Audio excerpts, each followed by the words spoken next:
अस्सलाम वालेकुम नाजरीन। आज का वाक़या एक बादशाह और लोहार की एक हसीन और जमील लड़की का है। पुराने ज़माने की बात है। एक मुल्क पर एक बादशाह हुकूमत करता था जो बड़ा होशियार और बहुत समझदार था, लेकिन अभी तक कुंवारा था क्योंकि इसे इसकी पसंद की लड़की नहीं मिली थी। वो चाहता था कि इसकी बीवी इतनी खूबसूरत हो कि जो कोई भी देखे देखता ही रह जाए, और समझदार इतनी हो कि बड़े बड़े होशियार इसके सामने पानी भरें। वजीरों ने चारों तरफ आदमी भेजकर ऐसी लड़की तलाश कराई कि ये सारी खूबियां जिस लड़की में भी मिलें फौरन आकर बादशाह की खिदमत में अर्ज करें। बादशाह के खादम घोड़ों पर सवार होकर पूरा साल तलाश करते रहे, लेकिन कोई ऐसी लड़की न मिल सकी जिसमें ये सारी सफात हों। जो लड़की होशियार और अक्लमंद होती वो खूबसूरत न होती। अगर कोई खूबसूरत लड़की मिलती तो उसमें अकल न होती। बादशाह दिन रात इस फिक्र में रहने लगा कि मेरे बाद इस सल्तनत को कौन संभालेगा। एक दिन वजीर ने मशवरा दिया, हजूर आप एक काम करें, आप फकीर का भेष बदलें और घर घर घूमकर अपनी पसंद की लड़की तलाश करें। हो सकता है कि कहीं आपको चांद का टुकड़ा मिल जाए जो आपको पसंद हो। बादशाह को वजीर का मशवरा काफी पसंद आया। बादशाह ने एक फकीर का लिबास पहना और महल से बाहर निकल पड़ा। बादशाह अभी महल से बाहर ही निकला था कि इसकी रास्ते में एक लोहार से मुलाकात हुई जो अपने कंधे पर हथौड़ा रखे हुए अपने गाँव की तरफ जा रहा था। बादशाह ने इसे सलाम किया और कहा, भाई अगर तुम मेरे साथ चलना पसंद करो तो मैं तुम्हें अपनी सवारी पर सवार कर लूंगा। लोहार ने इसे ऊपर से नीचे तक देखा और ताज्जुब से कहा, बड़े मियाँ तुम तो खुद ही पैदल हो, मुझे क्या सवार करोगे। बादशाह ने कोई जवाब न दिया और खामोशी के साथ दोनों साथ साथ चलते रहे। थोड़ी ही दूर चले कि कहीं से कलमा शहादत की आवाज कान में पड़ी। कुछ लोग एक चारपाई पर एक जनाजे को लेकर कब्रिस्तान की तरफ जा रहे थे। बादशाह ने इस लोहार से पूछा, भाई ये आदमी जिंदा है या मुर्दा। लोहार ने हैरानी से बादशाह की तरफ देखा और बोला, तुम देखते नहीं हो, अगर ये जिंदा होता तो इसे कब्रिस्तान क्यों ले जाते। तुम्हारे दिमाग का कोई न कोई तार जरूर हिला हुआ है। अभी थोड़ी ही दूर गए थे कि इन्हें एक गेहूं का खेत नजर आया। लोहार ने कहा, क्या उम्दा फसल है। बादशाह ने कहा, बिल्कुल बहुत अच्छी फसल हुई है, लेकिन पता नहीं कटी हुई है या बिन कटी। लोहार चलता चलता रुक गया और चीख कर बोला, तुम्हें दिखाई नहीं देता ये फसल कटी हुई है या बिन कटी। बादशाह ने कहा, अरे भाई कुछ चीजें ऐसी होती हैं जो होती कुछ और हैं और दिखती कुछ और हैं। बेचारे लोहार की समझ में ये बात बिल्कुल नहीं आई। दोनों खामोशी के साथ चलते रहे और चलते चलते शाम हो गई। लोहार का गांव आ गया। लोहार ने बादशाह से पूछा, बड़े मियाँ तुम कहाँ जाओगे। बादशाह ने कहा, भाई हम फकीरों का क्या, जहाँ ठिकाना मिले वहीं पड़ जाएं। वैसे मुझे बहुत दूर जाना है, लेकिन मैं सोच रहा हूँ कि सुबह ही चलूं, थक भी गया हूँ और भूख भी बहुत लग रही है। बादशाह ने लोहार से कहा, गाँव में कोई ठहरने की सराय तो होगी। लोहार ने सोचा ये बेचारा कहाँ दर दर भटकता फिरेगा, पता नहीं इसके पास खर्चा है भी या नहीं, क्यों न इसे अपने घर ले चलूं, एक रात की तो बात है, सुबह होते ही चला जाएगा। लोहार ने कहा, बड़े मियाँ ये छोटा सा गांव है, यहाँ ठहरने के लिए सराय नहीं। आप एक काम करें, मेरे साथ मेरे घर चलें, वहीं रात गुजार लेना, ऊपर वाला तुम्हें खुश रखे। बादशाह ने पूछा, तुम्हारे घर में कितने लोग हैं। लोहार ने कहा, 3, एक मैं, एक मेरी बेटी और एक मेरी बीवी। बादशाह ने पूछा, क्या तुम्हारी बेटी की शादी हो गई है। लोहार ने जवाब दिया, अभी नहीं, लेकिन मैं सोच रहा हूँ कि कोई अच्छा सा लड़का ढूंढकर इसकी शादी कर दूं। ये कहकर लोहार ने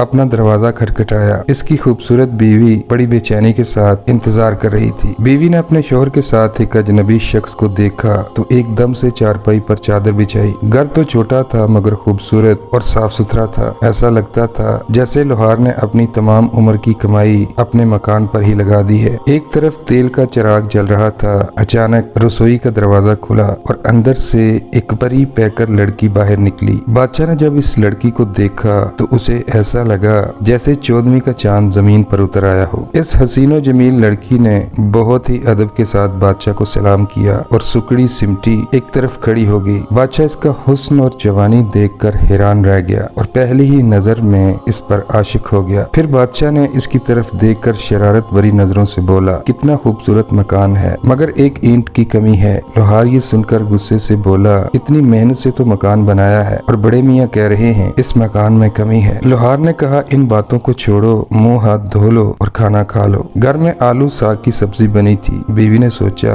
हमारे घर मेहमान आया है, कितनी बुरी बात है कि ये दाल सब्जी खाए। इसने कोठड़ी का दरवाजा खोला, इसमें से मुर्गी निकाली। लोहार ने इसे हलाल किया और बीवी ने फौरन इसको भून डाला। जब खाना तैयार हुआ तो दस्तरखान लगा दिया गया। सब साथ में खाना खाने लगे। बादशाह ने मुर्गी का डोंगा अपनी तरफ खींच लिया, इसमें से सर लोहार को दिया, टांगे लोहार की बीवी को दी और बाजू लोहार की जवान और खूबसूरत लड़की की प्लेट में डाल दिए। फिर दिल के 4 टुकड़े किए और एक एक टुकड़ा चारों प्लेटों में डाल दिया। बची हुई मुर्गी सब ने मिलकर खाई। खाने के बाद बादशाह ने हाथ मुंह धोया और बोला, रात का खाना खाने के बाद मैं कुछ देर टहलता हूँ, ये सेहत के लिए बहुत अच्छा है। बस आधे घंटे में वापस आ जाऊंगा, दरवाजा बंद कर लो। लोहार ने दरवाजा बंद करते हुए कहा, अजीब किस्म का बुड्ढा है, पूरे रास्ते अनाफ शनाफ बातें करके दिमाग हिला कर रख दिया। इसके बाद इसने अपनी बीवी और बेटी को रास्ते की तमाम बातें बताई। लड़की ने एक एक बात गौर से सुनी और मुस्कुराई और बोली, अब्बा जान, ये आदमी बेवकूफ नहीं बल्कि ये आदमी बहुत होशियार और अक्लमंद है। लोहार गुस्से से बोला, अरे बेवकूफ, अकल से तो सोचो, हम दोनों पैदल चल रहे थे, इसने मुझे कहा अगर तुम मेरे साथ चलो तो मैं तुम्हें सवारी में सवार कर लूंगा। ऐसी बात कोई अक्लमंद आदमी थोड़ी कहेगा। लड़की मुस्कुराई और बोली, वो बिल्कुल सही कह रहा था अब्बा जी, जब कोई तन्हा सफर करे तो थोड़ा सा सफर भी काटे नहीं कटता, लेकिन अगर 2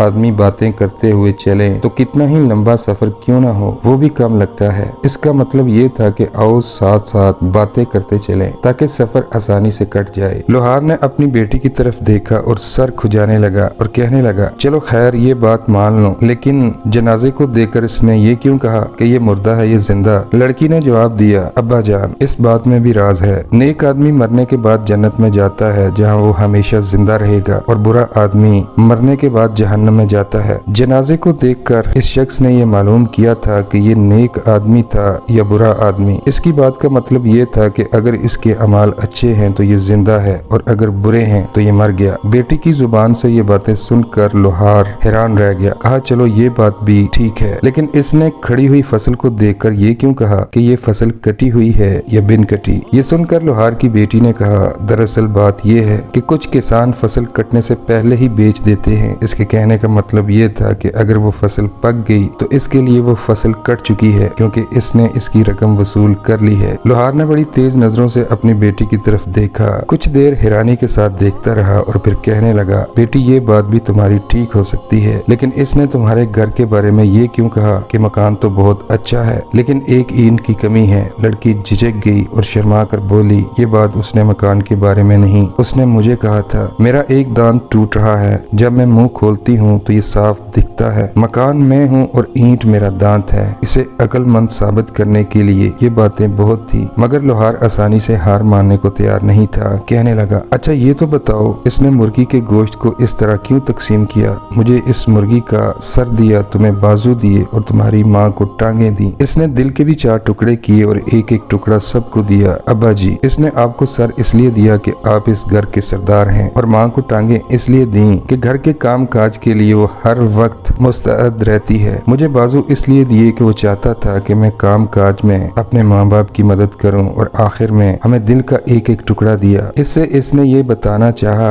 कि इस दुनिया में दुख ही दुख हैं। इस दुनिया के दुखों का मुकाबला करने के लिए हमारा दिल मजबूत होना चाहिए। वो बादशाह दरवाजे से कान लगाकर इनकी बातें सुन रहा था। लड़की की बात जैसे ही खत्म हुई, बादशाह ने दरवाजा खटखटाया। लोहार ने दरवाजा खोला और कहा, बड़े मियाँ, आप तो कोई पहुंचे हुए बुजुर्ग मालूम पड़ते हो। बादशाह ने कहा, हम तुम्हारे बादशाह हैं। अल्लाह का शुक्र है जिस मलका की मुझे तलाश थी वो आज मुझे मिल गई है। इसके बाद बादशाह ने अपनी जेब से एक थैली निकाली, इसमें से सोने की 100 अशरफियां थी। वो लोहार को दी और देने के बाद कहा, इससे अपनी लड़की के गहने और कपड़ों का इंतजाम करो। 4 दिन के बाद मैं बारात लेकर आऊंगा। अब इजाजत दीजिए, मैं चलता हूँ। लोहार और उसकी बीवी हैरानी के साथ एक दूसरे का मुंह तक रहे थे कि ये ख्वाब है या हकीकत। ठीक 4 दिन बाद शाही बारात लोहार के यहाँ पहुंची। जंगल में मंगल हो गया। कई दिन तक इस गांव में चकाचौंध रही जो बड़े बड़े शहरों में भी नहीं होती। आसपास के सभी गांव की दावत की गई। बादशाह ने इतनी दौलत लौटाई